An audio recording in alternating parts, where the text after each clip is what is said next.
2022 চনৰ ধনতিৰাসৰ সঠিক তাৰিখ আৰু সময়সূচী আমি আজি এই ভিডিঅ'টোত জানিম।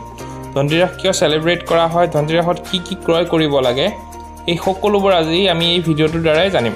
বলক তেতিয়াহ'লে আমি ভিডিঅ'টো আৰম্ভ কৰোঁ। মই আপোনালোকৰ সৈতে বিকি কৰ্মকাৰ সাবিত্ৰী জুৱেলাৰ্ছৰ পৰা মৰিগাঁও অসম।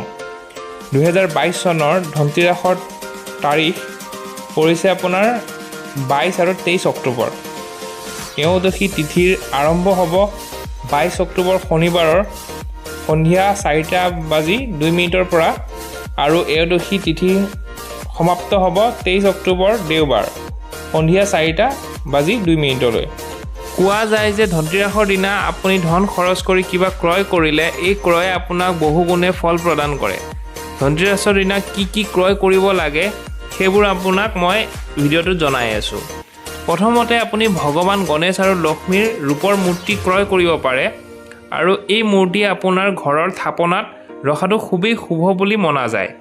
যদি আপোনাৰ তাত আগৰ পৰাই লক্ষ্মী গণেশৰ ৰূপৰ মূৰ্তি আছে তেন্তে আপুনি মা লক্ষ্মী আৰু গণেশৰ ৰূপৰ মুদ্ৰা বা সোণৰ মুদ্ৰা ক্ৰয় কৰিব পাৰে। এনে কৰিলে আপোনাৰ ঘৰত ধনৰ অভাৱ কেতিয়াও নঘটে আৰু মা লক্ষ্মী সদায় আপোনাৰ ঘৰত বিৰাজমান হৈ থাকে। আৰু দ্বিতীয়তে আপুনি কৰিব পাৰে আপোনাৰ গৃহলক্ষ্মীৰ বাবে মানে আপোনাৰ পত্নীৰ বাবে আপুনি সোণৰ গহনা ক্ৰয় কৰিব পাৰে। এনে নহয় যে বহু দামী আপুনি সোণৰ গহনা ক্ৰয় কৰিব লাগিব, মুঠতে কিবা নহয় কিবা নতুন বস্তু আপুনি ঘৰলৈ আনিব লাগে সেইদিনাখন। আৰু 3 নম্বৰতে আপোনাৰ পিতলৰ বাচন ক্ৰয় কৰিব লাগে আৰু বাচনটো ক্ৰয় কৰি ব্যৱহাৰো কৰিব লাগে। 4 নম্বৰতে নিমখ ক্ৰয় কৰিব লাগে। 5 নম্বৰতে আপোনাৰ সাতমুখী ৰুদ্ৰাক্ষ ক্ৰয় কৰিব লাগে বুলি এনেকুৱাও আপোনাৰ কোৱা যায়। 6 নম্বৰতে আপোনাৰ মাটিৰ চাকি ক্ৰয় কৰিব লাগে সেইদিনাখন।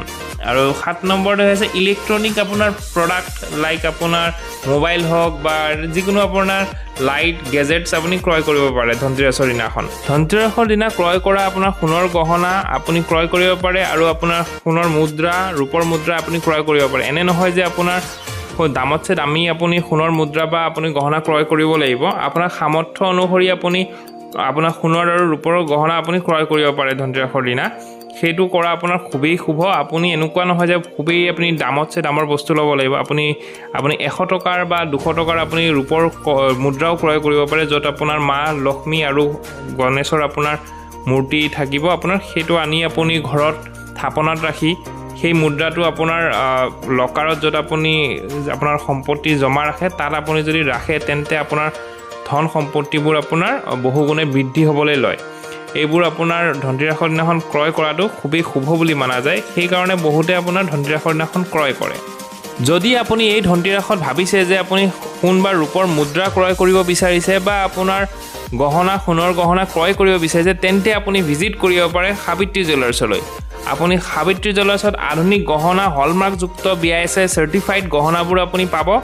লগতে আপুনি সোণৰ ৰূপৰ সকলো ধৰণৰ আপোনাৰ মুদ্ৰা বৰ্তমান ধনতিৰাসত এভেইলেবল থাকিব। এতিয়া আপোনাৰ 1 গ্ৰামৰ পৰা 2 গ্ৰাম 5 গ্ৰাম আৰু 10 গ্ৰামৰ আপুনি ৰূপৰ আপোনাৰ মুদ্ৰা পাবহি আৰু এইবোৰ আপোনাৰ বৰ্তমান 100 কাষ্টমাৰ কাৰণে আপোনাৰ স্পেচিয়েল অফাৰ চলি আছে। আপোনাৰ 2 গ্ৰামৰ কইনটোৰ প্ৰাইচ আহিব আপোনাৰ 189 অনলি। তো তেনেদৰে আপোনাৰ 5 গ্ৰামৰ কইন আৰু 10 গ্ৰামৰ কইনো আপোনাৰ বহুতেই কম দামত আপোনাক দিয়া হৈ আছে ফাৰ্ষ্ট আপোনাৰ 100 কাষ্টমাৰৰ কাৰণে। তো তেতিয়াহ'লে আপুনি এতিয়াই ভিজিট কৰিব পাৰে সাবিত্ৰী জুৱেলাৰ্ছলৈ আৰু আপুনি লাভ উঠাব পাৰে ধুনীয়া অফাৰৰ। ইয়াকে কৈ মই আপোনাৰ ভিডিঅ'টো সামৰণি মাৰিছোঁ। যদি আপুনি আমাৰ লগত কণ্টেক্ট কৰিব বিচাৰে আমাক হোৱাটছআপত কণ্টেক্ট কৰিব পাৰে 9577204165 নাম্বাৰত। লগতে আমাৰ ইউটিউবৰ চেনেলটো ছাবস্ক্ৰাইব কৰিব একদম নাপাহৰিব আৰু আমাৰ ফেচবুকৰ সাবিত্ৰী জুৱেলাৰ্ছৰ পেজটো লাইক আৰু ফ'ল' কৰি ল'ব নতুন ডিজাইনৰ আপডেট পাই থাকিবলৈ। তেন্তে হ'লে আপোনাৰ দিন শুভ হওক। মা লক্ষ্মী আৰু গণেশৰ আশীৰ্বাদত আপোনাৰ ধনতিৰাসটো খুবেই শুভ যাওক আৰু আপোনাৰ দেৱালীটো খুবেই ভাল যাওক। তাৰে কামনা কৰি ভিডিঅ'টো সামৰণি মাৰিলোঁ। Bye bye, have a good day.